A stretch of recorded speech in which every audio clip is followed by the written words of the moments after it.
നമസ്കാരം, ഹൈറേഞ്ച് വാർത്തകളിലേക്ക് സ്വാഗതം. ആദ്യം പ്രധാന വാർത്തകൾ. മാലിന്യമുക്ത നവകേരളം ജനകീയ ക്യാമ്പയിൻ പ്രവർത്തനങ്ങളിലൂടെ ഹരിത ജില്ലാ പദവി ഇടുക്കിക്ക് സ്വന്തം. ഇത് സംബന്ധിച്ച പ്രഖ്യാപനം ജലവിഭവ വകുപ്പ് മന്ത്രി റോഷി അഗസ്റ്റിൻ നിർവഹിച്ചു. മാലിന്യമുക്ത നവകേരളം എന്നത് ഈ സർക്കാരിന്റെ നയമെന്ന് മന്ത്രി. നെടുങ്കണ്ടത്ത് നിർമ്മാണ തൊഴിലാളി വീണു മരിച്ചു. മരിച്ചത് ആലപ്പുഴ മാരാരിക്കുളം കാരിക്കാട്ട് സ്വദേശി ജെബിൻ ബെന്നി. അപകടമുണ്ടായത് റൂഫിംഗ് ജോലിക്കിടെ പ്ലാറ്റ്ഫോം ലാഡർ മറിഞ്ഞ് ജെബിൻ നിലത്തു വീണ്. അടിമാലി പീച്ചാടിന് സമീപം സ്വകാര്യ ഏലത്തോട്ടത്തിൽ മരം വീണ് എസ്റ്റേറ്റ് സൂപ്പർവൈസർ മരിച്ചു. കട്ടപ്പന നഗരസഭാ കൗൺസിൽ യോഗത്തിൽ പ്രതിപക്ഷ അംഗത്തിന്റെ ആത്മഹത്യാ ഭീഷണി.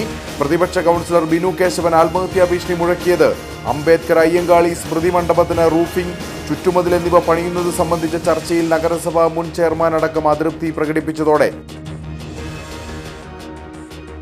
സംസ്ഥാന സർക്കാരിന്റെ 4ാം വാർഷികത്തിന്റെ ഭാഗമായി ജില്ലയിൽ വിപുലമായ പരിപാടികൾ സംഘടിപ്പിക്കും. മുഖ്യമന്ത്രി പങ്കെടുക്കുന്ന ജില്ലാതല യോഗം ഏപ്രിൽ 28-നും എന്റെ കേരളം 2025 പ്രദർശന വിപണനമേള ഏപ്രിൽ 29 മുതൽ മെയ് 5 വരെയും നടക്കും. വിശദമായ വാർത്തകൾ. മാലിന്യമുക്ത നവകേരളം ജനകീയ ക്യാമ്പയിൻ പ്രവർത്തനങ്ങളിലൂടെ ഹരിത ജില്ലാ പദവി ഇടുക്കിക്ക് സ്വന്തം. ഇത് സംബന്ധിച്ച പ്രഖ്യാപനം ജലവിഭവ വകുപ്പ് മന്ത്രി റോഷി അഗസ്റ്റിൻ നിർവഹിച്ചു. മാലിന്യമുക്ത നവകേരളം എന്നത് ഈ സർക്കാരിന്റെ നയമാണെന്ന് മന്ത്രി പറഞ്ഞു. നഗരവൽക്കരണത്തിന്റെയും വ്യവസായവൽക്കരണത്തിന്റെയും വളർച്ചയുടെ വഴിയിൽ നാടും നഗരവും മാലിന്യമുക്തമാകുന്നത് പെട്ടെന്ന് ശ്രദ്ധയിൽപ്പെടില്ല. നാടും നഗരവും ഒരുപോലെ ഈ വിഷയത്തിൽ ശ്രദ്ധിക്കുമ്പോൾ മാത്രമേ കേരളം ലക്ഷ്യം നേടുകയുള്ളൂ. തദ്ദേശ സ്വയംഭരണ സ്ഥാപനങ്ങൾ, വ്യാപാര സ്ഥാപനങ്ങൾ, കോളേജുകൾ, സ്കൂളുകൾ, ഓഫീസുകൾ തുടങ്ങിയ വിവിധ സ്ഥാപനങ്ങളുടെ കൂട്ടായ പ്രവർത്തനത്തിന്റെ ഫലമായാണ് ജില്ലയെ മാലിന്യമുക്തമാക്കാൻ സാധിച്ചതെന്നും ശുചിത്വമുള്ള സമൂഹത്തിലൂടെ മാത്രമേ സാംക്രമിക രോഗങ്ങൾ, പകർച്ചവ്യാധികൾ, ജലജന്യ രോഗങ്ങൾ എന്നിവയെ തടയാൻ കഴിയൂവെന്നും മന്ത്രി റോഷി അഗസ്റ്റിൻ പറഞ്ഞു. മാലിന്യമുക്ത നവകേരളം ഇത് കേരളത്തിൻ്റെ ഒരു വലിയ മെസ്സേജാണ്, സന്ദേശമാണ്. അത് ഗ്രാമീണ ജനങ്ങൾ ഏറ്റെടുത്തു. ഇന്ന് ലോകം നേരിടുന്ന ഏറ്റവും വലിയ പ്രധാനപ്പെട്ട വിഷയമാണ് മാലിന്യമുക്തമാകുന്നതിന് വേണ്ടിയിട്ടുള്ള പരിശ്രമത്തിൽ വിജയവും പരാജയവും തമ്മിലുള്ള ഏറ്റക്കുറച്ചിൽ. നഗരവൽക്കരണത്തിൻ്റെയും വ്യവസായവൽക്കരണത്തിൻ്റെയും എല്ലാം വലിയ വളർച്ചയുടെ പന്താവിൽ നമ്മുടെ നഗരവും നാടുമെല്ലാം മാലിന്യമുക്തമാകുന്നുണ്ടോ എന്ന് ശ്രദ്ധിക്കാൻ ചിലപ്പോൾ ഒരുപക്ഷെ കഴിഞ്ഞു വരില്ല. പക്ഷെ അതിന്ന് എത്തിയിരിക്കുന്നത് അതിരൂക്ഷമായ വലിയ പ്രതിസന്ധികൾ രൂപപ്പെടുന്ന അവസ്ഥയിലേക്കാണ്. അതുകൊണ്ട് അതിൽ നിന്ന് മോചനം നേടാൻ കഴിയത്തക്ക വിധത്തിലുള്ള ഒരു നാടിൻ്റെയോ ഒരു സംസ്ഥാനത്തിൻ്റെയോ ഒരു രാജ്യത്തിൻ്റെയോ ഏറ്റവും വലിയ നേട്ടം ശുചിത്വമുള്ള ഒരു മേഖല രൂപപ്പെടുത്തുക എന്നുള്ളതാണ്. ഇതിൽ 2 കാര്യങ്ങളെ നമുക്ക് ചെയ്യാൻ കഴിയും. ഒന്ന് മാലിന്യ സംസ്കരണം, മറ്റൊന്ന് അത് എടുത്ത് മറ്റെവിടെയെങ്കിലും കൊണ്ടുപോയി നിക്ഷേപിക്കുക. ഇക്കാര്യങ്ങളിൽ നമ്മൾ ഏറെ കാലങ്ങളായി നടത്തിയ പരിശ്രമമാണ് ഇന്ന് നമ്മുടെ ജില്ലയെ മാലിന്യമുക്തമാക്കാൻ കഴിയുന്ന നിലയിലേക്ക് ഹരിത ജില്ലയായി പ്രഖ്യാപിക്കാൻ സാധിക്കുന്നത്. പരിപാടിയിൽ ജില്ലാ കളക്ടർ വി വിഘ്നേശ്വരി മുഖ്യപ്രഭാഷണം നടത്തി. 2024 ഒക്ടോബർ 2-ന് ആരംഭിച്ച മാലിന്യമുക്ത നവകേരളം ജനകീയ ക്യാമ്പയിൻ പ്രവർത്തനങ്ങളിലൂടെ 2025 മാർച്ച് 30-നകം 2432 ഹരിത സ്ഥാപനങ്ങളും 586 ഹരിത വിദ്യാലയങ്ങളും 56 ഹരിത കലാലയങ്ങളും 11244 ഹരിത അയൽക്കൂട്ടങ്ങളും 211 ഹരിത സുന്ദര ടൗണുകളും 180 വൃത്തിയുള്ള പൊതുസ്ഥലങ്ങളും 59 ഹരിത ടൂറിസ്റ്റ് കേന്ദ്രങ്ങളും ലക്ഷ്യം കൈവരിച്ചു. മികച്ച ഹരിത ഗ്രാമപഞ്ചായത്തായി ഇരട്ടിയാർ പഞ്ചായത്തിനെ തിരഞ്ഞെടുത്തു. മികച്ച പ്രത്യേക ഹരിത ഗ്രാമപഞ്ചായത്ത് പുരസ്കാരം രാജകുമാരി ഉടുമ്പന്നൂർ പഞ്ചായത്തുകൾ നേടി. മികച്ച ഹരിത നഗരസഭയായി കട്ടപ്പനയും മികച്ച ഹരിത ബ്ലോക്ക് പഞ്ചായത്തായി കട്ടപ്പനയും പ്രത്യേക ഹരിത ബ്ലോക്ക് പഞ്ചായത്ത് പുരസ്കാരം നെടുങ്കണ്ടവും നേടി. കുടുംബശ്രീ അംഗങ്ങളുടെയും ഹരിതകർമ്മസേന അംഗങ്ങളുടെയും വിവിധ കലാപരിപാടികളും ചടങ്ങിന്റെ ഭാഗമായി നടന്നു. ജില്ലാ പഞ്ചായത്ത് പ്രസിഡന്റ് രാജൻ നീർണാക്കുന്നേൽ പരിപാടിയിൽ അധ്യക്ഷനായിരുന്നു. തദ്ദേശ സ്വയംഭരണ വകുപ്പ് ജോയിന്റ് ഡയറക്ടർ ട്രിസ ജോസ്, ത്രിതല പഞ്ചായത്ത് അംഗങ്ങളായ ബീന ടോമി, ആൻസി തോമസ്, ഉഷാകുമാരി മോഹൻകുമാർ, KG സത്യൻ തുടങ്ങിയവർ സംസാരിച്ചു. നെടുങ്കണ്ടത്ത് നിർമ്മാണ തൊഴിലാളി വീണു മരിച്ചു. ആലപ്പുഴ മാരാരിക്കുളം കാരിക്കാട്ട് സ്വദേശി ജെബിൻ ബെന്നിയാണ് മരിച്ചത്. റൂഫിംഗ് ജോലിക്കിടെ പ്ലാറ്റ്ഫോം ലാഡർ മറിഞ്ഞ് ജെബിൻ നിലത്തു വീഴുകയായിരുന്നു. നെടുങ്കണ്ടത്തെ HP പെട്രോൾ പമ്പിലെ നിർമ്മാണ ജോലികൾക്കിടെയായിരുന്നു അപകടം. ജെബിനൊപ്പം ജോലി ചെയ്തിരുന്ന ചേർത്തല സ്വദേശി ബോബിനും അപകടത്തിൽ പരിക്കേറ്റു. ഇരുവരും സഹജോലിക്കാർക്കൊപ്പം പെട്രോൾ പമ്പിന്റെ റൂഫിംഗ് ജോലികൾ ചെയ്തു വരികയായിരുന്നു. 30 അടിയിലധികം ഉയരമുള്ള പ്ലാറ്റ്ഫോം ലാഡറിൽ കയറി നിന്നായിരുന്നു ജെബിനും ബോബിനും ജോലി ചെയ്തുകൊണ്ടിരുന്നത്. ഇതിനിടെ ലാഡർ ഉലയുകയും ഇരുവരും നിലത്ത് വീഴുകയുമായിരുന്നു. ജെബിൻ തലയടിച്ചാണ് നിലത്ത് വീണത്. ഇതിനൊപ്പം ലാഡറിന്റെ ഇരുമ്പ് പൈപ്പുകളും തട്ടും ജെബിന്റെ ശരീരത്തിലേക്ക് വീഴുകയും ചെയ്തു. ഉടൻ തന്നെ ഇരുവരെയും നെടുങ്കണ്ടം താലൂക്ക് ആശുപത്രിയിൽ പ്രവേശിപ്പിച്ചു. എന്നാൽ തലയ്ക്ക് ഗുരുതരമായി പരിക്കേറ്റ ജെബിനെ തേനി മെഡിക്കൽ കോളേജിലേക്ക് മാറ്റി. എന്നാൽ യാത്രാമധ്യേ മരിക്കുകയായിരുന്നു. വീഴ്ചയിൽ ബോബിന്റെ കാലുകൾക്ക് സാരമായി പരിക്കേറ്റിട്ടുണ്ട്. ഇയാൾ നെടുങ്കണ്ടം താലൂക്ക് ആശുപത്രിയിൽ ചികിത്സയിലാണ്. അടിമാലി പീച്ചാടിന് സമീപം സ്വകാര്യ ഏലത്തോട്ടത്തിൽ മരം വീണ ഒരാൾ മരിച്ചു. എസ്റ്റേറ്റിലെ സൂപ്പർവൈസറും ആനവിലാസം ചെങ്കര സ്വദേശിയുമായ സതീഷ് കുമാറാണ് മരിച്ചത്. തോട്ടത്തിൽ ആളുകളെ പണിയിപ്പിക്കുന്നതിനിടെ വലിയ മരത്തിന്റെ ശിഖരം ഒടിഞ്ഞു വീഴുകയായിരുന്നു. പാറപ്പുറത്ത് ഇരിക്കുകയായിരുന്ന സതീഷ് കുമാറിന്റെ ദേഹത്തേക്കാണ് മരത്തിന്റെ ശിഖരം പതിച്ചത്. സമീപത്ത് നിന്നവർ ശിഖരം വീഴുന്നത് കണ്ട് ഓടിമാറിയതിനാൽ വലിയ അപകടം ഒഴിവായി. മരത്തിന്റെ ശിഖരം തട്ടി ജാർഖണ്ഡ് സ്വദേശിക്ക് പരിക്കേറ്റതായും മറ്റു തൊഴിലാളികൾ പറഞ്ഞു. പണിതുകൊണ്ടിരുന്ന സമയത്ത് ഒരു കമ്പൊടിയെന്ന് വരെ കിട്ടും. കമ്പൊടിയുന്നോടത്ത് ഞാൻ പെട്ടെന്ന് അങ്ങ് മാറി. ആ നിന്ന സ്ഥലത്ത് തന്നെ ആ കമ്പ് വന്ന് ഒടിഞ്ഞു വീണിട്ട്, കമ്പെന്ന് പറഞ്ഞാൽ ഈ വണ്ണമുണ്ട് തടിക്ക്, നല്ല നീളമുണ്ട്. അത് ഒടിഞ്ഞു വന്ന് അങ്ങ് വീണിട്ട് ഈ സൂപ്പറിൻ്റെ കല്ലിലിരിക്കുകയാണ്, തൊട്ടടുത്തൊരു കല്ലേൽ. ആ കല്ലേന്ന് ഇഞ്ഞ് മറിഞ്ഞു വീണിട്ട് ഈ പുറത്തേക്ക് തടി, ഞങ്ങളിൽ 3-4 പേര് ചെന്നിട്ടാണ് ആ തടി പൊക്കിയിട്ടാണ് ആളെ എടുത്തത്. എന്നിട്ട് പിന്നെ അവിടെ നിന്ന് 4 കിലോമീറ്റർ വണ്ടി ഓടിച്ച് പയ്യെ കല്ല് പാക്ക് ചെയ്ത റോഡ്, അതുകൊണ്ട് വണ്ടി പയ്യെ വരുള്ളൂ. അപകടം നടന്നയുടൻ സതീഷ് കുമാറിനെ അടിമാലിയിലെ സ്വകാര്യ ആശുപത്രിയിൽ എത്തിച്ചെങ്കിലും ജീവൻ രക്ഷിക്കാനായില്ല. കട്ടപ്പന നഗരസഭാ കൗൺസിൽ യോഗത്തിൽ പ്രതിപക്ഷ അംഗത്തിന്റെ ആത്മഹത്യാ ഭീഷണി. അംബേദ്കർ അയ്യങ്കാളി സ്മൃതി മണ്ഡപത്തിന് റൂഫിംഗ്, ചുറ്റുമതിൽ എന്നിവ പണിയുന്നത് സംബന്ധിച്ച ചർച്ചയിൽ നഗരസഭാ മുൻ ചെയർമാൻ അടക്കം അതൃപ്തി പ്രകടിപ്പിച്ചതോടെയാണ് പ്രതിപക്ഷ കൗൺസിലർ ബിനു കേശവൻ ആത്മഹത്യാ ഭീഷണി മുഴക്കിയത്.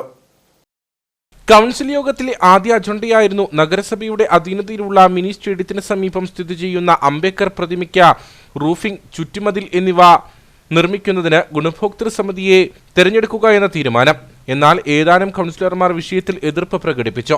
നഗരസഭാ മുൻ ചെയർമാൻ ജൂണി കുളമ്പള്ളി അടക്കം വിഷയത്തിൽ ശക്തമായ അതൃപ്തി പ്രകടിപ്പിച്ചതോടെ LDF കൗൺസിലറും അംബേദ്കർ അയ്യങ്കാളി കോർഡിനേഷൻ കമ്മിറ്റി രക്ഷാധികാരിയുമായ ബിനു കേശവൻ ആത്മഹത്യാ ഭീഷണി മുഴക്കുകയായിരുന്നു.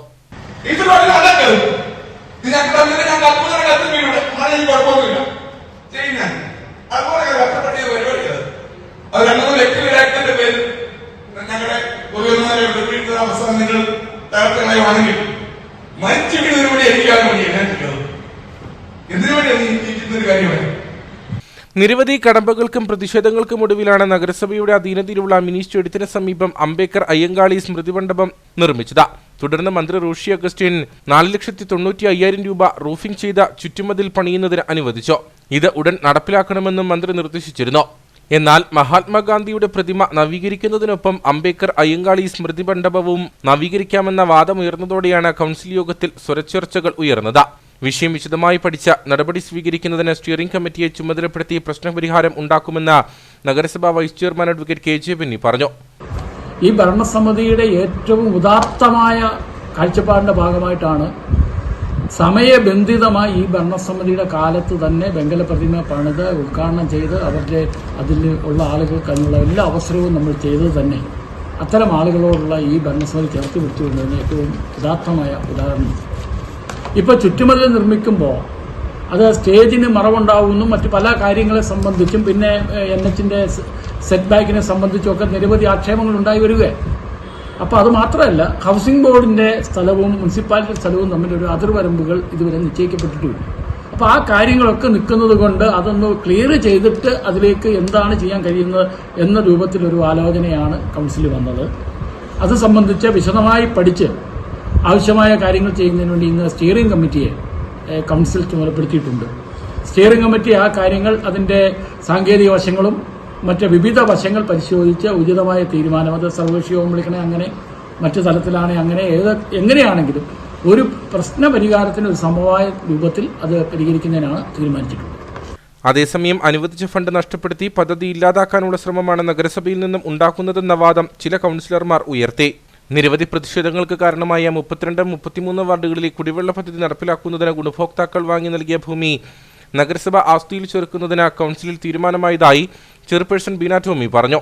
കല്യാണത്തണ്ട് കുടിവെള്ള പദ്ധതിയാണ്. കുടിവെള്ള പദ്ധതിയുടെ ഭാഗമായിട്ട് നേരത്തെ നമ്മൾ 5 ലക്ഷം രൂപ ആ വാർഡിലെ കൗൺസിലർമാരെ അനുവദിച്ചിരുന്നു. പക്ഷേ അവിടെ കുഴൽക്കിണർ അടിച്ചാൽ വെള്ളം കിട്ടില്ല എന്നുള്ള ഒരു ഇത് വന്നതിനാൽ അവർ തന്നെ സ്ഥലം കണ്ടെത്തി, അവർ തന്നെ പൈസ മുടക്കി സ്ഥലം കണ്ടെത്തി സ്ഥലം വാങ്ങി അത് നമ്മുടെ ആസ്തി രജിസ്റ്ററിൽ ചേർക്കാൻ വേണ്ടിയിട്ട് ഇവിടെ കൊണ്ട് ഏൽപ്പിക്കുകയും ചെയ്തു. അത് നമ്മൾ ആസ്തി രജിസ്റ്ററിൽ ഇന്നത്തെ കൗൺസിലിൽ ഉൾപ്പെടുത്തിയിട്ടുണ്ട്. 14 അജണ്ടകളായിരുന്നു കൗൺസിൽ യോഗത്തിൽ ചർച്ചയായത്. സംസ്ഥാന സർക്കാരിന്റെ 4ാം വാർഷികത്തിന്റെ ഭാഗമായി ജില്ലയിൽ വിപുലമായ പരിപാടികൾ സംഘടിപ്പിക്കും. മുഖ്യമന്ത്രി പങ്കെടുക്കുന്ന ജില്ലാതല യോഗം ഏപ്രിൽ 28-നും എന്റെ കേരളം 2025 പ്രദർശന വിപണന മേള ഏപ്രിൽ 29 മുതൽ മെയ് 5 വരെയും നടക്കും. 4ാം വാർഷികാഘോഷ പരിപാടികളുടെ സംഘാടനം സംബന്ധിച്ച് അവലോകനം ചെയ്യുന്നതിന് ജലവിഭവ ഉപമന്ത്രി റോഷി അഗസ്റ്റിന്റെ അധ്യക്ഷതയിൽ സംഘാടക സമിതി യോഗവും ചേർന്നു. കഴിഞ്ഞ 9 വർഷക്കാലം സർക്കാർ നടപ്പാക്കിയ വിവിധ വികസന ക്ഷേമ പ്രവർത്തനങ്ങളുടെ പ്രോഗ്രസ് റിപ്പോർട്ട് മുഖ്യമന്ത്രി പങ്കെടുക്കുന്ന ജില്ലാതല യോഗത്തിൽ പ്രകാശനം ചെയ്യും. വിവിധ വകുപ്പുകൾ ജില്ലയിൽ നടത്തിയ പ്രവർത്തനങ്ങൾ ജനങ്ങളിൽ എത്തിക്കുന്നതിന് അതാത് വകുപ്പ് മേധാവികൾ ശ്രമിക്കണം. എന്റെ കേരളം 2025 പ്രദർശന വിപണനമേളയിൽ എല്ലാ വകുപ്പുകളുടെയും സ്റ്റാളുകളും പ്രദർശനങ്ങളും ഉണ്ടാകണമെന്നും മന്ത്രി റോഷി അഗസ്റ്റിൻ പറഞ്ഞു. 28-ാം തീയതി മുഖ്യമന്ത്രി പങ്കെടുക്കുന്ന ജില്ലാതല യോഗം Nedumkandam vacation higher secondary school ഗ്രൗണ്ടിലാണ് നടത്തുന്നതിനായി തീരുമാനിച്ചിട്ടുള്ളത്. അതിനുള്ള ഒരുക്കങ്ങൾ ഇന്ന് ചർച്ച ചെയ്യപ്പെട്ടു. അതിനാവശ്യമായിട്ടുള്ള എല്ലാ ക്രമീകരണങ്ങളും പൂർത്തീകരിക്കാൻ സാധിച്ചു. അതോടൊപ്പം 29-ാം തീയതിയാണ് ഒരാഴ്ച നീണ്ടു നിൽക്കുന്ന പ്രദർശന വിപണനമേള വാഴത്തൊപ്പം VHSC ഗ്രൗണ്ടിൽ നടത്തുന്നതിനാവശ്യമായിട്ടുള്ള ചർച്ചയും നടത്തപ്പെടുകയുണ്ടായി. ഏകദേശം 100 അധികം സ്റ്റാളുകൾ ഡിപ്പാർട്ട്മെൻറ്റും അതോടൊപ്പം തന്നെ കൊമേഴ്ഷ്യൽ സ്റ്റാളുകളും വർത്തക പോലുള്ള അറേഞ്ച്മെൻറ്റ്സുകളും സെമിനാറുകളും ഈവനിങ്ങിൽ എല്ലാ ദിവസവും കലാപരിപാടികളും എല്ലാം ഓർഗനൈസ് ചെയ്തുകൊണ്ടാണ് പ്രദർശന വിപണന മേളയ്ക്ക് ആവശ്യമായിട്ടുള്ള ഒരുക്കങ്ങൾ നടത്തിക്കൊണ്ടിരിക്കുന്നത്. എല്ലാ ഡിപ്പാർട്ട്മെൻറ്റുകളുടെയും നല്ല സഹകരണം ഉറപ്പുവരുത്തിയിട്ടുണ്ട്. അതോടൊപ്പം തന്നെ വിജ്ഞാനപ്രദമായ കാര്യങ്ങൾ ഈ സ്റ്റാൾ സന്ദർശിക്കുന്നവർക്ക് ലഭിക്കത്തക്ക പോലെയുള്ള ഒരു നിലപാടാണ് എല്ലാ ഡിപ്പാർട്ട്മെൻറ്റുകളും സ്വീകരിക്കണമെന്നുള്ള നിർദ്ദേശവും കൊടുത്തിട്ടുള്ളത്. കാലിക പ്രസക്തമായ വിഷയങ്ങളുടെ നല്ല സെമിനാറുകൾ ഇതിനോടനുബന്ധമായി ഓർഗനൈസ് ചെയ്യപ്പെടുന്നുണ്ട്. അങ്ങനെ എല്ലാ തലത്തിലും ആ പ്രദർശന മേള വിജ്ഞാനപ്രദവും അതോടൊപ്പം നമ്മുടെ പഴയകാല ഓർമ്മകളിലേക്ക് ഓരോ ഡിപ്പാർട്ട്മെൻറ്റുകളുടെയും പ്രവർത്തനങ്ങൾ എങ്ങനെയിരുന്നു എന്ന് ഇന്നത്തെ തലമുറയെ ഓർമ്മപ്പെടുത്താൻ കഴിയുന്ന വിധത്തിലുമായിരിക്കും ക്രമീകരിക്കുക. മുഖ്യമന്ത്രി പിണറായി വിജയൻ പങ്കെടുക്കുന്ന ജില്ലാതല യോഗം Nedumkandam government vocational higher secondary school മൈതാനത്ത് ഏപ്രിൽ 28-ന് നടക്കും. 500ഓളം പേർ പരിപാടിയിൽ പങ്കെടുക്കും. ഏപ്രിൽ 29 മുതൽ മെയ് 5 വരെ വാഴത്തോപ്പ് സർക്കാർ വൊക്കേഷണൽ ഹയർ സെക്കൻഡറി സ്കൂൾ മൈതാനത്താണ് പ്രദർശന വിപണനമേള സംഘടിപ്പിക്കുന്നത്. കളക്ടറേറ്റ് കോൺഫറൻസ് ഹാളിൽ ചേർന്ന യോഗത്തിൽ ജില്ലാ പഞ്ചായത്ത് പ്രസിഡന്റ് രാരിച്ചൻ നീറനാക്കുന്നേൽ, ജില്ലാ കളക്ടർ വി വിഘ്നേശ്വരി, ജില്ലാ പോലീസ് മേധാവി TK Vishnu Pradeep, ADM Shaiju P Jacob, വിവിധ രാഷ്ട്രീയ പാർട്ടി പ്രതിനിധികൾ, വകുപ്പുതല ഉദ്യോഗസ്ഥർ തുടങ്ങിയവർ പങ്കെടുത്തു. മനുഷ്യ വന്യജീവി സംഘർഷം ലഘൂകരിക്കുക എന്ന ലക്ഷ്യത്തോടെ മിഷൻ റിയൽ ടൈംസ് മോണിറ്ററിംഗ് പദ്ധതി മാങ്കുളത്ത് നടപ്പിലാക്കാൻ ഒരുങ്ങി വനംവകുപ്പ്. ഇതുമായി ബന്ധപ്പെട്ട ക്യാമറകൾ സ്ഥാപിക്കുന്നതിനുള്ള പ്രവർത്തനങ്ങൾ പുരോഗമിക്കുകയാണെന്ന് വനംവകുപ്പ് ഉദ്യോഗസ്ഥർ അറിയിച്ചു. വന്യജീവികളുടെ സാന്നിധ്യം മുൻകൂട്ടി തിരിച്ചറിഞ്ഞ് ആളുകൾക്ക് ജാഗ്രതാ നിർദ്ദേശം നൽകുന്നതാണ് പദ്ധതി. മനുഷ്യ വന്യജീവി സംഘർഷം കൂടുതലായി നിലനിൽക്കുന്ന ഇടങ്ങളിൽ ഒന്നാണ് മാങ്കുളം. ഈ മേഖലയിലെ മനുഷ്യ വന്യജീവി സംഘർഷം ലഘൂകരിക്കുക എന്ന ലക്ഷ്യത്തോടെയാണ് വനംവകുപ്പ് മിഷൻ റിയൽ ടൈംസ് മോണിറ്ററിംഗ് പദ്ധതി നടപ്പിലാക്കാൻ ഒരുങ്ങുന്നത്. വനംവകുപ്പിന്റെ മാങ്കുളം ഫോറസ്റ്റ് ഡിവിഷന്റെ നേതൃത്വത്തിൽ വനാതിർത്തികളിൽ നിരീക്ഷണ ക്യാമറകൾ സ്ഥാപിക്കുകയും ഈ മേഖലയിൽ വന്യജീവികളുടെ സാന്നിധ്യം ഉണ്ടായാൽ ആളുകൾക്ക് ജാഗ്രതാ നിർദ്ദേശം നൽകുകയും ചെയ്യുന്നതാണ് പദ്ധതി. ഇതുമായി ബന്ധപ്പെട്ട് ക്യാമറകൾ സ്ഥാപിക്കുന്നതിനുള്ള പ്രവർത്തനങ്ങൾ പുരോഗമിക്കുകയാണെന്ന് high range circle chief conservator RS Arun പറഞ്ഞു. കേരള സർക്കാർ വിഭാവനം ചെയ്തിട്ടുള്ള 10 മിഷനുകളുണ്ട് മനുഷ്യ വന്യജീവി സംഘർഷം കുറയ്ക്കുവാനായിട്ട്. അതിൽ ഉള്ള ഒരു മിഷനാണ് മിഷൻ റിയൽ ടൈം മോണിറ്ററിംഗ് എന്നുള്ളത്. അപ്പോൾ ഈ മാങ്കുളം ഡിവിഷൻ്റെ കീഴിൽ കഴിഞ്ഞ വർഷം തന്നെ നമ്മൾ AI ക്യാമറകൾ സ്ഥാപിച്ച് മുന്നറിയിപ്പ് നൽകുന്നതിനായിട്ടുള്ള AI ക്യാമറ ഇവിടെ സ്ഥാപിച്ചിട്ടുണ്ട്. അത് കൂടുതൽ വിപുലീകരിക്കുന്നതിനായിട്ട് ഇപ്പോൾ കിംസ് ഹെൽത്ത് കെയർ CSR ഫണ്ടിലൂടെ നമുക്ക് ഇത് കൂടുതൽ സ്ഥലങ്ങളിലേക്ക് ഈ AI ക്യാമറ സിസ്റ്റം വ്യാപിപ്പിക്കുവാൻ വേണ്ടിയിട്ട് നമ്മളിപ്പോൾ ഓൾറെഡി സ്റ്റാർട്ട് ചെയ്തിട്ടുണ്ട്. അതിൻ്റെ എക്യുപ്മെൻറ്റ്സും കാര്യങ്ങളും എത്തിയിട്ടുണ്ട്. അത് എത്രയും പെട്ടെന്ന് തന്നെ ഇൻസ്റ്റാൾ ചെയ്യുന്നതോടുകൂടെ തന്നെ നമുക്ക് ഈ തരത്തിൽ നമ്മളുടെ റിയൽ ടൈം മോണിറ്ററിങ് സാധ്യമാവുന്നതും അതോടൊപ്പം തന്നെ എത്രയും പെട്ടെന്ന് ഇത്തരത്തിലുള്ള ഇപ്പോൾ ആന തുടങ്ങിയ വന്യജീവികളുടെ സാന്നിധ്യം നമുക്ക് വളരെ വേഗത്തിൽ നമുക്ക് ഈ കുടിക്കാർക്കും എല്ലാവർക്കുമായിട്ട് നമുക്ക് എത്തിച്ച് നൽകാൻ സാധിക്കും. അതോടുകൂടെ ഈ മനുഷ്യ വന്യജീവി സംഘർഷത്തിന് ഒരു അയവുണ്ടാവുന്നതുമാണ്.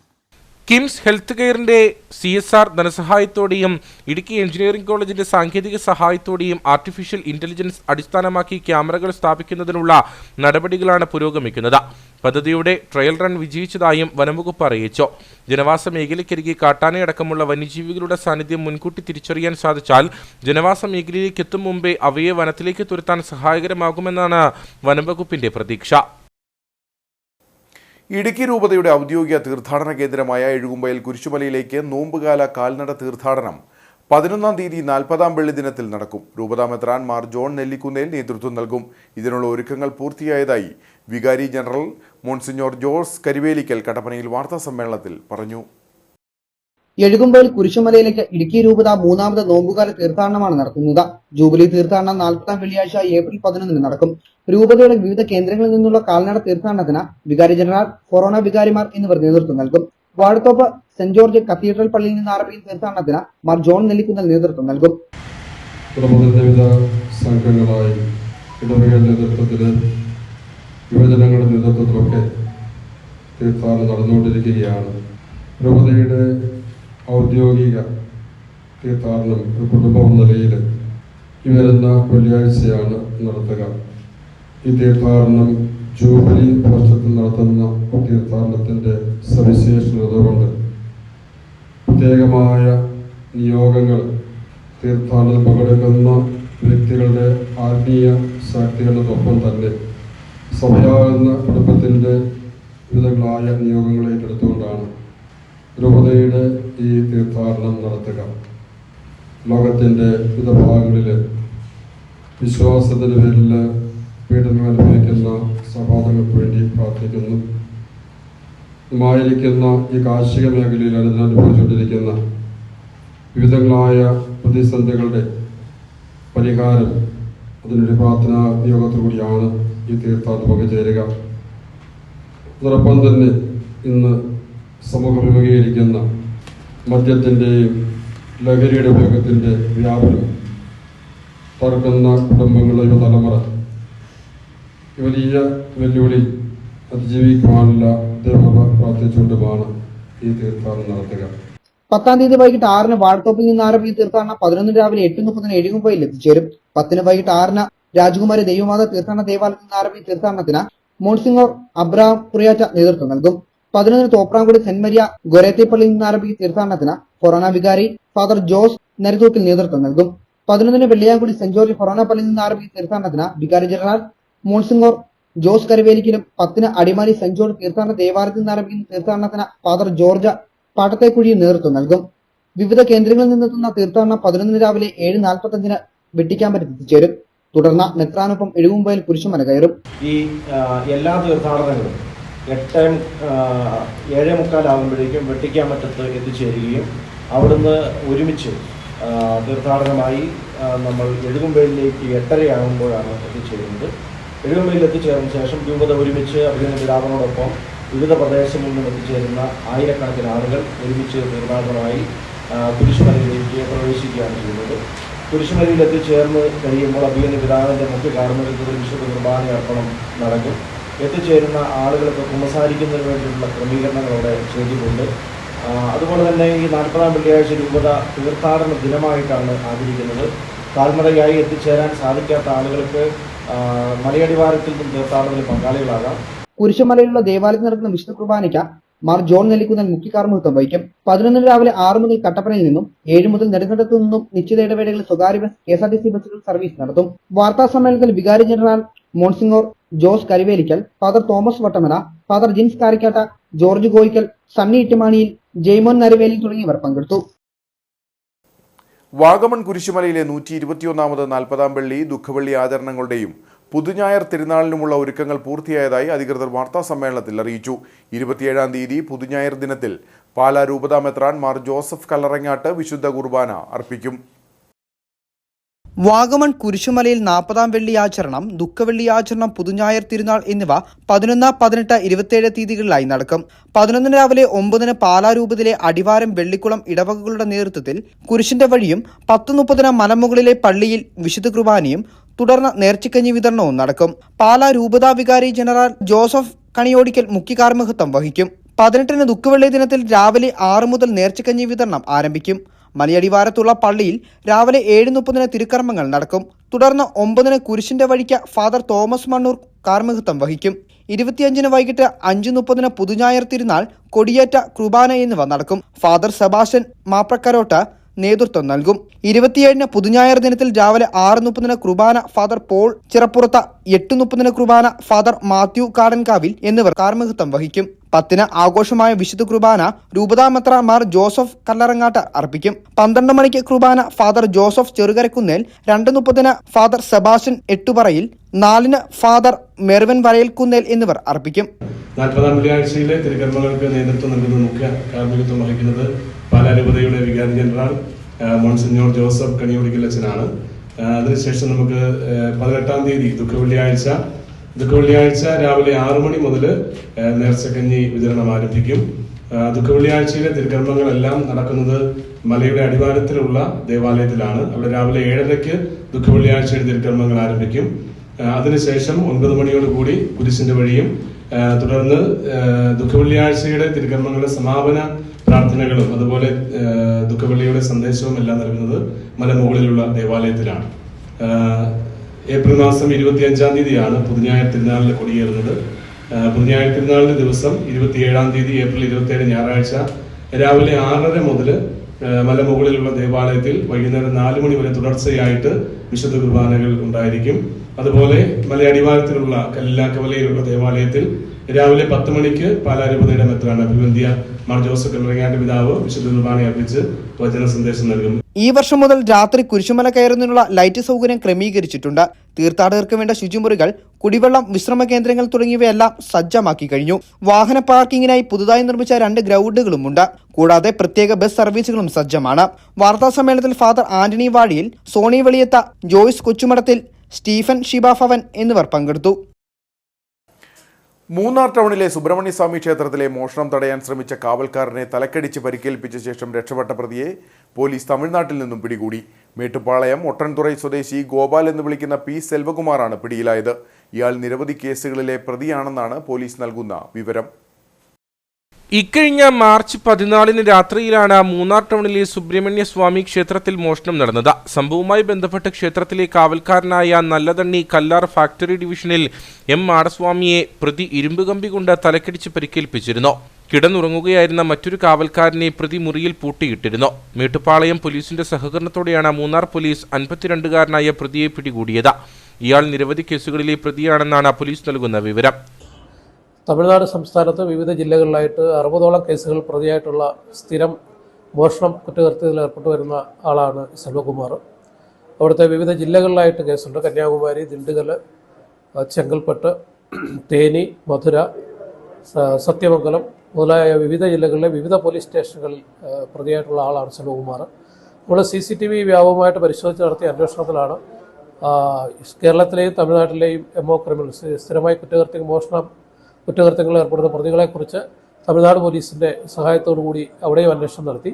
അവിടെ നിന്ന് ലഭിച്ച സൂചനയുടെ അടിസ്ഥാനത്തിലാണ് നമ്മളുടെ Munnar police station sub inspector അജീഷിൻ്റെ നേതൃത്വത്തിലുള്ള ഒരു ടീം ഒരാഴ്ചയോളം മേട്ടുപ്പാളയത്ത് താമസിച്ച് അവിടെ അന്വേഷണം നടത്തിയതിൽ നിന്ന് പ്രതിയെക്കുറിച്ച് വ്യക്തമായിട്ടുള്ള വിവരം ലഭിക്കുകയും ഇന്നലെ പ്രതിയെ തമിഴ്നാട് പോലീസിൻ്റെയും സഹകരണത്തോടുകൂടി അവിടെ നിന്ന് കസ്റ്റഡിയിലെടുത്ത്. ക്ഷേത്രത്തിൽ മോഷണം നടത്തിയ അന്ന് തന്നെ ഇയാൾ കോളനിയിലെ ചില വീടുകളിലും അമ്പലത്തിനു സമീപമുള്ള വീടുകളിലും മോഷണം നടത്തിയിരുന്നു. SHO Rajan K Aramana, SI Ajesh K John എന്നിവരുടെ നേതൃത്വത്തിലുള്ള പ്രത്യേക സംഘമാണ് പ്രതിയെ പിടികൂടിയത്. നിർമ്മാണ മേഖലയിലെ പ്രതിസന്ധി പരിഹരിക്കണമെന്നാവശ്യപ്പെട്ട് കൺസ്ട്രക്ഷൻ വർക്കേഴ്സ് സൂപ്പർവൈസേഴ്സ് അസോസിയേഷൻ നേതൃത്വത്തിൽ കട്ടപ്പനയിൽ പ്രതിഷേധ യോഗവും പ്രകടനവും സംഘടിപ്പിച്ചു. പ്രതിഷേധത്തിന്റെ ഭാഗമായി ജില്ലയിലെ നിർമ്മാണ മേഖലയിൽ പണിമുടക്കും നടത്തി. കട്ടപ്പന ഓക്സിലിയം സ്കൂൾ ജംഗ്ഷനിലെ CWSA ഓഫീസ് പടിക്കൽ നിന്ന് ആരംഭിച്ച പ്രകടനം ടൗൺ ചുറ്റി ഗാന്ധി സ്ക്വയറിൽ സമാപിച്ചു. തുടർന്ന് നഗരസഭാ മിനി സ്റ്റേഡിയത്തിൽ നടന്ന പ്രതിഷേധ യോഗം ജില്ലാ കമ്മിറ്റി അംഗം സാബു കൊച്ചുപറമ്പിൽ ഉദ്ഘാടനം ചെയ്തു. കടുവകളും ആനകളും ഒക്കെ കയറി ഇറങ്ങി ഓരോ കുടുംബത്തിലൂടെ നടക്കുമ്പോൾ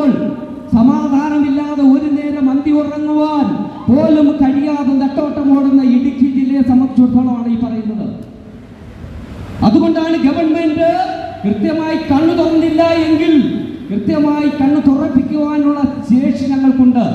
ആ ശേഷിയുള്ളത് എങ്ങനെയാണ്? അടിച്ചോ പിടിച്ചോ ഒന്നുമല്ല, ഞങ്ങളുടെ വിരൽ തുമ്പിലുണ്ട് സുഹൃത്തുക്കളെ, സഹോദരങ്ങളെ. അത് ഈ വരുന്ന തെരഞ്ഞെടുപ്പിലൂടെ ആയാലും ഞങ്ങൾ അത് കൃത്യമായി ചെയ്യുവാൻ ശേഷിയുള്ളവരാണ്. അതുകൊണ്ടാണ് പറയുന്നത്, നിർമ്മാണ മേഖലയെ സംരക്ഷിക്കുവാൻ ഈ ഗവൺമെന്റ് കാണിച്ചു കൂട്ടിയിരിക്കുന്ന പ്രത്യാഘാതങ്ങൾ കൃത്യമായി ജനങ്ങൾക്ക് ബോധ്യപ്പെട്ട് കഴിഞ്ഞിരിക്കുകയാണ്. ഇതുവരെയും ഒളിപ്പിച്ചു വെച്ച കാര്യങ്ങളൊക്കെ ഞങ്ങൾക്ക് പറയുവാൻ ഇഷ്ടം പോലെയുണ്ട് കാര്യങ്ങൾ. നിങ്ങൾക്കും അറിയാം, മാധ്യമങ്ങളിലൂടെ നിങ്ങൾ കാണാറുണ്ട്, കേൾക്കാറുണ്ട്. എല്ലാ കാര്യങ്ങളും നിങ്ങൾ കണ്ടുകെട്ട് വായിച്ചിട്ട് അയ്യോ എന്ന് പറഞ്ഞ് തലയ്ക്ക് കൈ കൊടുത്തിരിക്കുന്ന കാലഘട്ടമാണിപ്പോൾ. നമുക്ക് എന്ത് ചെയ്യാൻ കഴിയും? ഇപ്പൊ CWSയുടെ പ്രവർത്തകർ ഇവിടെ വന്ന് പ്രസംഗം നടത്തുന്നു, തെരുവിലൂടെ സമരം ചെയ്യുന്നു. എന്നാ സംഭവിക്കാനാ? ഒന്നും സംഭവിക്കാൻ പോകുന്നില്ല എന്ന് അവർ വിലയിരുത്തി വെച്ചിരിക്കുക. മെറ്റൽ, മണൽ എന്നിവയുടെ ലഭ്യതക്കുറവ് പരിഹരിക്കുക, അന്യ ജില്ലകളിൽ നിന്ന് നിർമ്മാണ സാമഗ്രികൾ കൊണ്ടുവരുന്ന വാഹനങ്ങൾ പിടിച്ചെടുക്കുന്നതും അമിത പിഴ ഈടാക്കുന്നതും അവസാനിപ്പിക്കുക, കൊമേഴ്സ്യൽ ബിൽഡിംഗ് പെർമിറ്റ് അനുവദിക്കുക, പുഴകളിലെയും ഡാമുകളിലെയും മണൽ ഖനനം പുനരാരംഭിക്കുക, നിർത്തിവച്ചിരിക്കുന്ന ക്വാറികൾ പ്രവർത്തിക്കാൻ അനുമതി നൽകുകയോ സർക്കാർ ഏറ്റെടുത്ത് പ്രവർത്തിപ്പിക്കുകയോ ചെയ്യുക തുടങ്ങിയ ആവശ്യങ്ങൾ ഉന്നയിച്ചാണ് സമരം സംഘടിപ്പിച്ചത്. Kattappana unit president Jose Selvaraj, secretary Johnson Mathew, Suresh Meenachira, Satheesh PS, Reji Paulose, Biju Pampavasan എന്നിവർ നേതൃത്വം നൽകി. മധ്യവേനൽ അവധി എത്തിയതോടെ വീണ്ടും മൂന്നാർ ഉൾപ്പെടുന്ന വിനോദസഞ്ചാര മേഖലകൾ സഞ്ചാരികളാൽ സജീവമായി. കഴിഞ്ഞ 2 മാസക്കാലം വിനോദസഞ്ചാര കേന്ദ്രങ്ങളിൽ കാര്യമായ തിരക്ക് അനുഭവപ്പെട്ടിരുന്നില്ല. സഞ്ചാരികളുടെ തിരക്ക് 2 മാസക്കാലത്തേക്ക് തുടർന്നേക്കുമെന്നാണ് പ്രതീക്ഷ. വിദ്യാലയങ്ങൾ അടച്ച് മധ്യവേനൽ അവധി ആരംഭിച്ചതോടെ മൂന്നാർ ഉൾപ്പെടുന്ന വിനോദസഞ്ചാര കേന്ദ്രങ്ങൾ വീണ്ടും സഞ്ചാരികളാൽ സജീവമായി. അയൽ ജില്ലകളിൽ നിന്നുള്ള വിനോദസഞ്ചാരികൾക്ക് പുറമെ കേരളത്തിന് പുറത്തുനിന്നും സഞ്ചാരികൾ ധാരാളമായി ഹൈറേഞ്ചിലേക്ക് എത്തുന്നുണ്ട്. പകൽ ചൂടുണ്ടെങ്കിലും രാത്രികാലങ്ങളിലും പുലർച്ചെയുമുള്ള തണുപ്പ് ഹൈറേഞ്ചിനെ സഞ്ചാരികളുടെ ഇഷ്ടകേന്ദ്രമാക്കുന്നു. വേനൽ മഴ പെയ്തതോടെ മലയോരം വീണ്ടും പച്ചപ്പ് വീണ്ടെടുത്തിട്ടുണ്ട്. ഇതും സഞ്ചാരികളെ ഇടുക്കിയിലേക്ക് ആകർഷിക്കുന്നു. നമുക്ക് ഈ മാസം അത്യാവശ്യം വണ്ടികളും വരുന്നുണ്ട്, ഗസ്റ്റൊക്കെ വരുന്നുണ്ട്, അത്യാവശ്യം തിരക്കുണ്ട്. ഈ മാസം അടുത്ത മാസമൊക്കെ ആണെങ്കിൽ കുഴപ്പമില്ല. അത്യാവശ്യം നമുക്ക് ആൾക്കാർ വരികയും സ്ഥലങ്ങൾ വന്ന് കണ്ട് പോവുകയൊക്കെ ചെയ്യുന്നുണ്ട്. വരുന്നവർക്ക് ഇഷ്ടപ്പെടുന്നുണ്ട് സ്ഥലമൊക്കെ, നല്ല സ്ഥലം എന്നൊക്കെ പറയുന്നുണ്ട് വരുന്ന ഗസ്റ്റൊക്കെ. ചെങ്കുളവും മാട്ടുപ്പെട്ടിയും അടക്കമുള്ള ബോട്ടിംഗ് സെന്ററുകളിൽ തിരക്ക് വർദ്ധിച്ചിട്ടുണ്ട്. ഇരവുകുളം ദേശീയോദ്യാനത്തിലേക്കടക്കം സഞ്ചാരികൾ കൂടുതലായി എത്തി തുടങ്ങി. കഴിഞ്ഞ 2 മാസക്കാലം വിനോദസഞ്ചാര കേന്ദ്രങ്ങളിൽ കാര്യമായ തിരക്ക് അനുഭവപ്പെട്ടിരുന്നില്ല. സഞ്ചാരികളുടെ തിരക്ക് 2 മാസക്കാലത്തേക്ക് തുടർന്നേക്കുമെന്നാണ് പ്രതീക്ഷ. വിനോദസഞ്ചാര മേഖലയുമായി ബന്ധപ്പെട്ട് നിൽക്കുന്ന വ്യാപാരികളും ഹോം സ്റ്റേ, റിസോർട്ട് നടത്തിപ്പുകാരും സഞ്ചാരികളുടെ തിരക്കേറുന്നതിനെ പ്രതീക്ഷയോടെ നോക്കിക്കാണുന്നു. പ്രധാനമന്ത്രി ഗ്രാമീൺ സടക്ക് യോജന പദ്ധതി പ്രകാരം വെൺമണി, പുളിക്കത്തൊട്ടി, എടത്തന, ഏണിത്താഴം, ആനക്കുഴി റോഡിന്റെ നിർമ്മാണ ഉദ്ഘാടനം നടന്നു. ആനക്കുഴി ജംഗ്ഷനിൽ നടന്ന നിർമ്മാണ ഉദ്ഘാടനം ഇടുക്കി MP ഡീൻ കുര്യാക്കോസ് നിർവഹിച്ചു. വണ്ണപ്പുറം, കഞ്ഞിക്കുഴി പഞ്ചായത്തുകളിൽ കൂടി കടന്നുപോകുന്ന 6 കിലോമീറ്റർ ദൂരം വരുന്ന വെൺമണി, പുളിക്കത്തൊട്ടി, എടത്തന, ഏണിത്താഴം, ആനക്കുഴി റോഡിന്റെ നിർമ്മാണ ഉദ്ഘാടനമാണ് സംഘടിപ്പിച്ചത്. 6,56 ലക്ഷം രൂപയാണ് റോഡിന്റെ നിർമ്മാണ ചെലവ്. വണ്ണപ്പുറം ഗ്രാമപഞ്ചായത്ത് പ്രസിഡന്റ് MA ബിജു അധ്യക്ഷത വഹിച്ച യോഗം ഇടുക്കി MP അഡ്വക്കേറ്റ് ഡീൻ കുര്യാക്കോസ് ഉദ്ഘാടനം ചെയ്തു. പ്രദേശത്തെ ആളുകൾ എത്രത്തോളം ഈ പദ്ധതിയുമായി ബന്ധപ്പെട്ട് നിൽക്കുന്നു എന്നുള്ളതിനെ സംബന്ധിച്ച് എനിക്ക് 100% ബോധ്യമുള്ളതാണ്. ഓർക്കുന്നു, ആദ്യ കാലഘട്ടം മുതൽ പ്രിയപ്പെട്ട ഗുരുമൂപ്പന്റെ നേതൃത്വത്തിൽ അന്ന് ശ്രീ ഷാജി കണ്ണാശ്ശേരി ഉൾപ്പെടെ, അതുപോലെ ശ്രീ ബിസി, അതുപോലെ ഈ പ്രദേശത്തുള്ള ധാരാളം ആളുകൾ ഈ വിഷയം ഉന്നയിച്ചുകൊണ്ട് 2019 കാലഘട്ടം മുതൽ വരുന്നത് ഞാൻ ഓർക്കുന്നുണ്ട്. പ്രിയങ്കയായ ഷൈനി റജി അന്ന് പഞ്ചായത്ത് പ്രസിഡന്റായിരുന്നു. ജനപ്രതിനിധികളും എല്ലാവരും സന്നിധാനം ഉൾപ്പെടെ അക്കാര്യത്തിലൊക്കെ വഹിച്ചതായിട്ടുള്ള പങ്ക് ഞാൻ ഈ ദിവസത്തിൽ പ്രത്യേകമായി ഓർക്കുകയാണ്. ഇളംദേശം ബ്ലോക്ക് പഞ്ചായത്ത് പ്രസിഡന്റ് ടോമി തോമസ് കാവാലം മുഖ്യപ്രഭാഷണം നടത്തി. അസിസ്റ്റന്റ് എഞ്ചിനീയർ സുദീന KM പദ്ധതി വിശദീകരണം നടത്തി. ഇടുക്കി ജില്ലാ പഞ്ചായത്ത് അംഗം ഷൈനി റജി, കേരള കോൺഗ്രസ് വണ്ണപ്പുറം മണ്ഡലം പ്രസിഡന്റ് സണ്ണി കളപ്പുര, ഷൈമോൻ, സംഘാടക സമിതി chairman Shaji Kannassery, overseer Jinu MJ, Pattayakkudi ഊരുമൂപ്പൻ, ബിബിൻ KR തുടങ്ങിയവർ സംസാരിച്ചു. പണ്ഡിതർ വിളക്കിത്തല നായർ സഭ ഇരട്ടയാർ 50-ാം നമ്പർ കരയോഗത്തിന്റെ മന്ദിര ഉദ്ഘാടനവും വാർഷികവും നടന്നു. ഗ്രാമപഞ്ചായത്ത് പ്രസിഡന്റ് ആനന്ദ് സുനിൽകുമാർ ഉദ്ഘാടനം നിർവഹിച്ചു. ജില്ലാ പ്രസിഡന്റ് S രാജഗോപാൽ മുഖ്യപ്രഭാഷണം നടത്തി. ഇരട്ടിയാർ കരയോഗത്തിന് കീഴിൽ 13 കുടുംബങ്ങളാണുള്ളത്. വർഷങ്ങളായി സ്വന്തമായി കരയോഗ മന്ദിരമെന്ന ആഗ്രഹമാണ് പുതിയ മന്ദിര നിർമ്മാണം പൂർത്തീകരിച്ചതോടെ യാഥാർത്ഥ്യമാകുന്നത്. കരയോഗത്തിൽ ഉൾപ്പെട്ട ഒരു കുടുംബം തുളസിപ്പാറയിൽ സൗജന്യമായി നൽകിയ സ്ഥലത്താണ് പുതിയ മന്ദിരം പണി കഴിപ്പിച്ചത്. കരയോഗത്തിലെ കുടുംബാംഗങ്ങളുടെ സാമ്പത്തിക സഹായത്തോടെയാണ് നിർമ്മാണം പൂർത്തീകരിച്ചത്. ഇരട്ടിയാർ ഗ്രാമപഞ്ചായത്ത് പ്രസിഡന്റ് ആനന്ദ് സുനിൽകുമാർ മന്ദിരത്തിന്റെ ഉദ്ഘാടനം നിർവഹിച്ചു.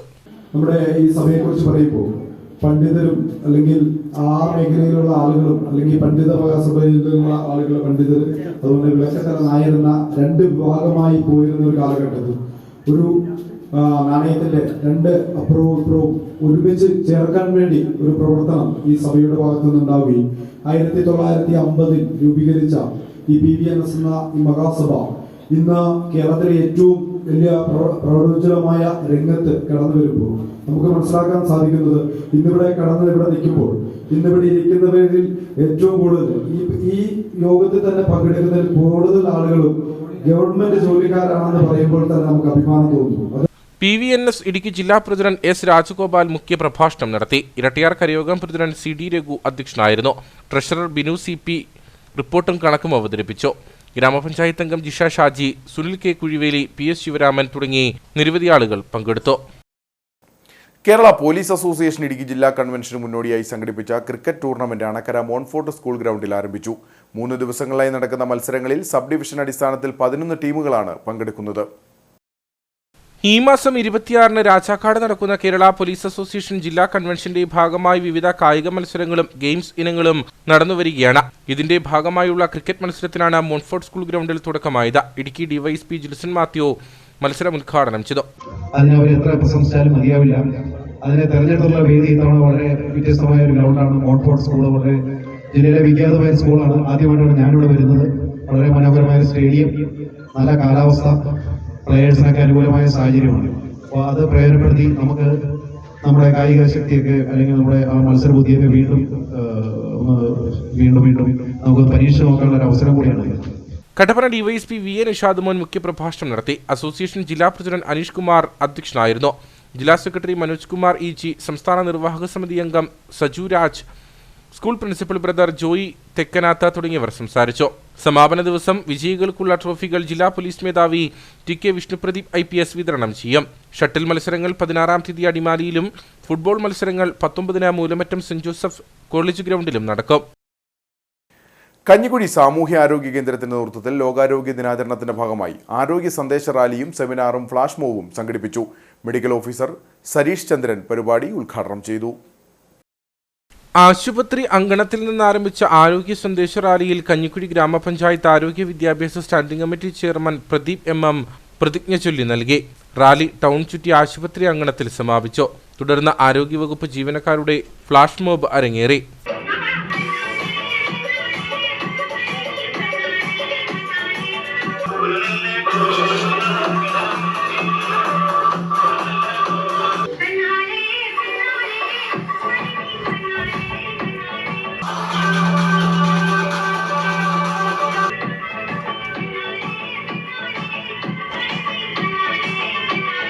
തുടർന്ന് നടന്ന പരിപാടിയിൽ പ്രദീപ് MM അധ്യക്ഷനായിരുന്നു.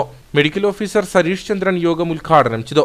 ഒരു പ്രധാനപ്പെട്ട കാര്യമുള്ളതെന്ന് പറഞ്ഞു കഴിഞ്ഞാൽ നമ്മുടെ കോർഡിനേഷൻ ഡ്രൈവ് എന്ന് പറഞ്ഞു കഴിഞ്ഞാൽ ഹെൽത്ത് ഇൻസ്പെക്ടർ സൂചിപ്പിച്ചല്ലോ, അത് കുറച്ച് ഭംഗിയായിട്ട് നടത്തണമെന്നൊരു അഭ്യർത്ഥനയാണ് ആശാവർക്കർമാരോടുള്ളത്. രണ്ടാമതായിട്ട് ഈ വരും മാസങ്ങളിൽ ജലജന്യ രോഗങ്ങളായ ടൈഫോയിഡ്, മഞ്ഞപ്പിത്തം എല്ലാം നമ്മുടെ അയൽ പഞ്ചായത്തുകളിലെല്ലാം ഉണ്ട്. അതുകൊണ്ട് ഏത് സമയം ഇങ്ങോട്ട് എത്താം. അത് വേണ്ട മുൻകരുതലുകൾ സ്വീകരിക്കുക. ഹെൽത്ത് ഇൻസ്പെക്ടർ അജി KK മുഖ്യപ്രഭാഷണം നടത്തി. ഡോക്ടർ ഡയാന ആരോഗ്യ പരിപാലന ക്ലാസ് നയിച്ചു. ഗ്രാമപഞ്ചായത്ത് അംഗങ്ങളായ ബേബി ഐക്കര, ഐസൻജിത്ത്, സ്മിത ദീപു, ജൂനിയർ ഹെൽത്ത് ഇൻസ്പെക്ടർമാരായ ഷാജിമോൻ CN, സുധീഷ് കുമാർ, അർജുനൻ തുടങ്ങിയവർ സംസാരിച്ചു. അയ്യപ്പൻകോവിൽ മേരികുളം സെന്റ് ജോർജ് ഇടവകയുടെ നേതൃത്വത്തിൽ മലയാറ്റൂർ തീർത്ഥാടനം ആരംഭിച്ചു. ഇടവക വികാരി ഫാദർ വർഗീസ് കുളമ്പള്ളിയിൽ തീർത്ഥാടനത്തിന് നേതൃത്വം നൽകി. കഴിഞ്ഞ 20 വർഷത്തിലേറെയായി മേരികുളം സെന്റ് ജോർജ് ഇടവകയുടെ നേതൃത്വത്തിൽ കാൽനടയായി മലയാറ്റൂർ തീർത്ഥാടനം നടത്താറുണ്ട്. തീർത്ഥാടനത്തിനായി ഭക്തർ നൊയമ്പെടുത്ത കുരിശുകളും ചുമന്നാണ് മല ചവിട്ടുന്നത്. 34ഓളം പേരാണ് വിവിധ പ്രദേശങ്ങളിൽ നിന്നും ഇത്തവണ തീർത്ഥാടനത്തിൽ പങ്കെടുത്തത്. മലയാറ്റൂർ കാൽനട തീർത്ഥാടനം ഈ വർഷത്തേത് ഇന്ന് ഇപ്പോൾ ഇവിടെ ആരംഭിക്കുകയാണ്. വളരെ ത്യാഗപൂർവം ഈ നോമ്പ് കാലത്തിൻ്റെ ചൈതന്യമെല്ലാം ഉൾക്കൊണ്ടുകൊണ്ട് പല നിയോഗങ്ങളും പ്രാർത്ഥനകളും എല്ലാം തമ്പുരാൻ്റെ മുൻപിൽ സമർപ്പിച്ച് കൊണ്ട് നടത്തപ്പെടുന്ന ഈ കാൽനട തീർത്ഥാടനം ഏറെ അനുഗ്രഹീതമാണ് എന്ന് നമുക്കെല്ലാവർക്കും അറിയാം. ഒരിക്കൽ കൂടി നമ്മൾ അതിനായിട്ട് ഒന്നുചേർന്നിരിക്കുകയാണ്. 33 പേരോളം ഈ വർഷം ഈ കാൽനട തീർത്ഥാടനത്തിൽ പങ്കെടുക്കുന്നുണ്ട്. വിശുദ്ധ കുർബാനയ്ക്ക് ശേഷം തീർത്ഥാടകർ കാൽനടയായി മലയാറ്റൂരിലേക്ക് യാത്ര ആരംഭിച്ചു. കൊന്നത്തടി കമ്പളികണ്ടം അങ്കണവാടിയുടെ വാർഷികാഘോഷവും രക്ഷകർതൃ സമ്മേളനവും നടന്നു. ICDS സൂപ്പർവൈസർ ഹാജിറ ബീവി PK ഉദ്ഘാടനം ചെയ്തു. കൊന്നത്തടി പഞ്ചായത്തിലെ 32-ാം നമ്പർ കമ്പളികണ്ടം അങ്കണവാടിയുടെ 30ാമത് വാർഷികാഘോഷവും രക്ഷകർതൃ സമ്മേളനവുമാണ് നടന്നത്. കമ്പളികണ്ടം കുടുംബശ്രീ ഹാളിൽ വെച്ച് നടത്തിയ പരിപാടി ICDS സൂപ്പർവൈസർ ഹാജിറ ബീവി PK ഉദ്ഘാടനം ചെയ്തു.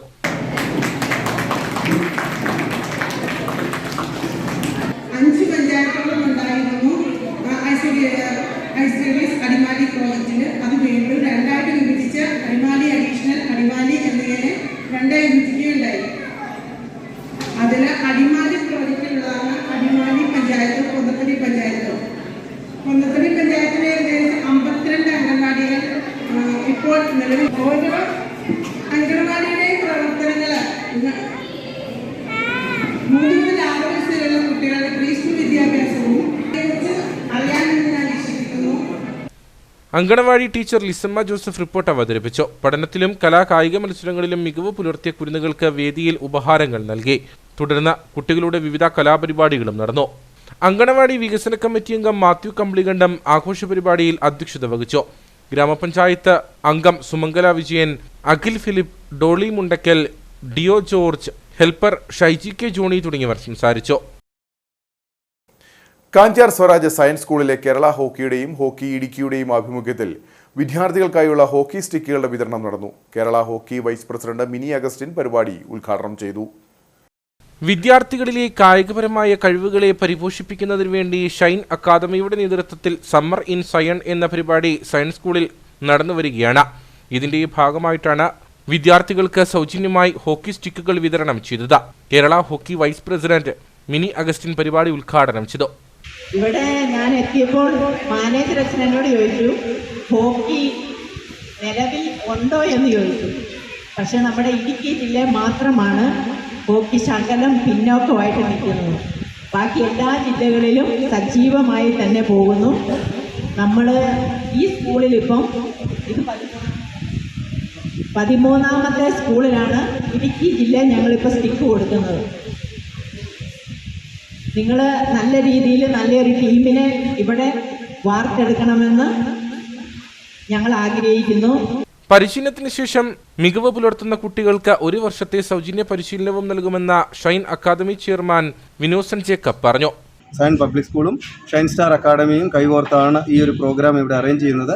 ഇതിനായിട്ട് വ്യത്യസ്ത നിലയിലുള്ള പ്രഗത്ഭരായിട്ടുള്ള male and female trainers available ആണ്. അതുപോലെ തന്നെ വോളണ്ടിയേഴ്സായിട്ട് 10-ലധികം ആൾക്കാർ ഇവിടെ ഞങ്ങളെ സഹായിക്കുന്നുണ്ട്. ഒരു വലിയ ടീമിൻ്റെ പ്രവർത്തനമാണ് ഇവിടെ നടക്കുന്നത്. ഏകദേശം 400ഓളം കുട്ടികൾ ഓൾറെഡി രജിസ്റ്റർ ചെയ്ത് കഴിഞ്ഞു. ഇനിയും അനേകം കുട്ടികൾക്ക് അതിനുള്ള അവസരമുണ്ട്. കടന്നു വരുന്ന എല്ലാവർക്കും ഇവിടെ വന്ന് പരിശീലിക്കുവാനും അവരവരുടെ കഴിവുകൾ കണ്ടെത്തി അതിനെ വികസിപ്പിച്ചെടുക്കുവാനും അവരുടെ മേഖലയിൽ കഴിവ് തെളിയിക്കുവാനുള്ള സാഹചര്യമുണ്ട്. എല്ലാവരെയും ഞങ്ങൾ ഈ സമ്മർ ഇൻ സയൻസ് പ്രോഗ്രാമിലേക്ക് ഹാർദവുമായി സ്വാഗതം ചെയ്യുന്നു. സ്കൂൾ ഓഡിറ്റോറിയത്തിൽ നടന്ന പരിപാടിയിൽ school manager father Emmanuel Kizhakkethalakkal അധ്യക്ഷനായിരുന്നു. Principal father Rony Jose, hockey secretary Rijo Domi, Kanchira ഗ്രാമപഞ്ചായത്ത് അംഗം റോയി എവറസ്റ്റ് തുടങ്ങിയവർ സംസാരിച്ചു. ഇനി നേർക്കാഴ്ചയിലേക്ക്.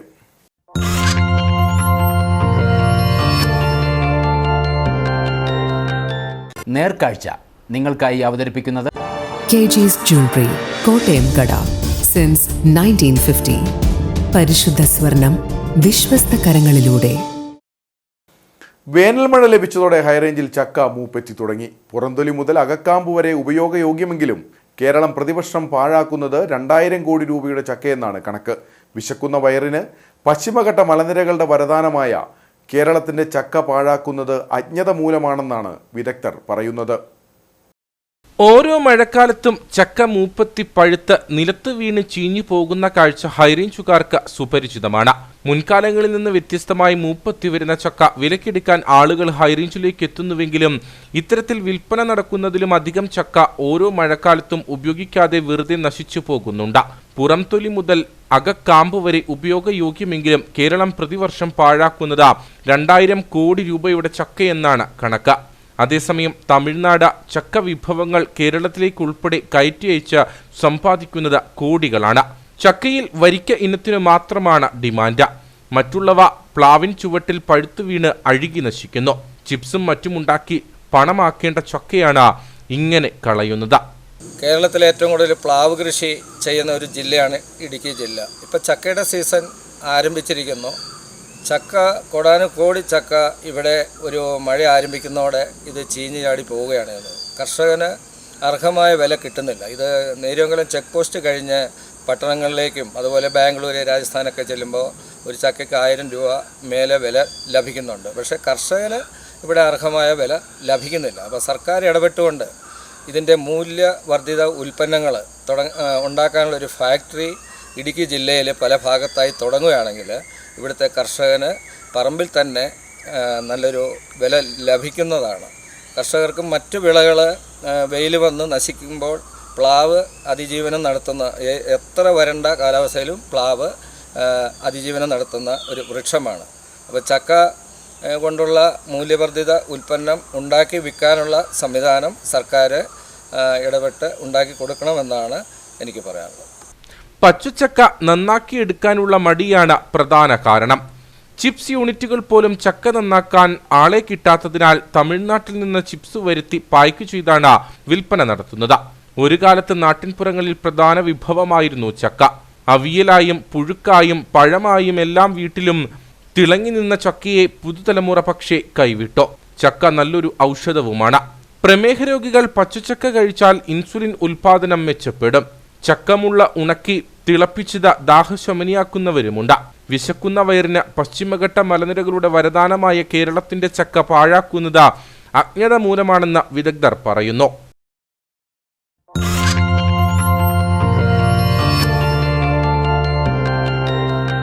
നേർക്കാഴ്ച നിങ്ങൾക്കായി അവതരിപ്പിച്ചത് KG's Jewelry, കോട്ടയം കട. സിൻസ് 1950. പരിശുദ്ധ സ്വർണം വിശ്വസ്ത കരങ്ങളിലൂടെ. ഇനി കമ്പോളം.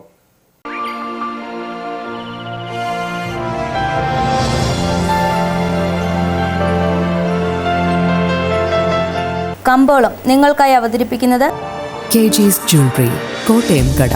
സിൻസ് 1950. പരിശുദ്ധ സ്വർണം വിശ്വസ്ത കരങ്ങളിലൂടെ. കാർഡമം ഗ്രോവേഴ്സ് ഫോർ എവർ ഏലക്കാലയിലെ വിവരം. ആകലോട്ട് 109, വിൽപ്പനയ്ക്ക് വന്നത് 15,657, വിൽപ്പന നടന്നത് 14,638, കൂടിയ വില 2,838, ശരാശരി വില 2,563. കട്ടപ്പന കമ്പോളം. കുരുമുളക് കിലോഗ്രാമിന് 715 രൂപ, ഏലം കൂടിയ വില 2,600, ഏലം ശരാശരി വില 2,400. കാപ്പിപ്പരിപ്പ് 460, ഗ്രാമ്പു 750, കൊക്കോ 100, റബ്ബർ 190. സ്വർണം വെള്ളി വിപണി. സ്വർണം ഗ്രാമിന് 8,225 രൂപ, വെള്ളി 103.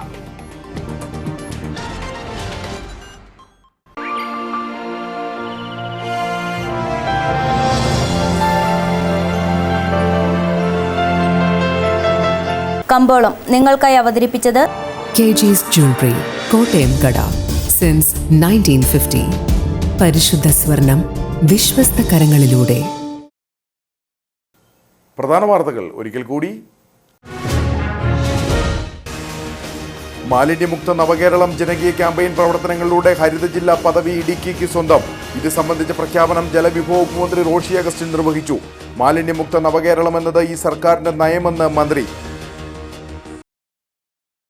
നെടുങ്കണ്ടത്ത് നിർമ്മാണ തൊഴിലാളി വീണു മരിച്ചു. മരിച്ചത് ആലപ്പുഴ മാരാരിക്കുളം കാരിക്കാട്ട് സ്വദേശി ജെബിൻ ബെന്നി. അപകടമുണ്ടായത് റൂഫിംഗ് ജോലിക്കിടെ പ്ലാറ്റ്ഫോം ലാഡർ മറിഞ്ഞ് ജെബിൻ നിലത്തു വീണ്. അടിമാലി പീച്ചാടിന് സമീപം സ്വകാര്യ ഏലത്തോട്ടത്തിൽ മരം വീണ് എസ്റ്റേറ്റ് സൂപ്പർവൈസർ മരിച്ചു. കട്ടപ്പന നഗരസഭാ കൗൺസിൽ യോഗത്തിൽ പ്രതിപക്ഷ അംഗത്തിന്റെ ആത്മഹത്യാ ഭീഷണി. പ്രതിപക്ഷ കൗൺസിലർ ബിനു കേശവൻ ആത്മഹത്യാ ഭീഷണി മുഴക്കിയത് അംബേദ്കർ അയ്യങ്കാളി സ്മൃതി മണ്ഡപത്തിന് റൂഫിംഗ്, ചുറ്റുമതിൽ എന്നിവ പണിയുന്നത് സംബന്ധിച്ച ചർച്ചയിൽ നഗരസഭാ മുൻ ചെയർമാൻ അടക്കം അതൃപ്തി പ്രകടിപ്പിച്ചതോടെ സംസ്ഥാന സർക്കാരിന്റെ 4ാം വാർഷികത്തിന്റെ ഭാഗമായി ജില്ലയിൽ വിപുലമായ പരിപാടികൾ സംഘടിപ്പിക്കും. മുഖ്യമന്ത്രി പങ്കെടുക്കുന്ന ജില്ലാതല യോഗം ഏപ്രിൽ 28-നും എന്റെ കേരളം 2025 പ്രദർശന വിപണനമേള ഏപ്രിൽ 29 മുതൽ മെയ് 5 വരെയും നടക്കും. ഇതോടെ ഈ വാർത്താ ബുള്ളറ്റിൻ സമാപിക്കുന്നു. നമസ്കാരം.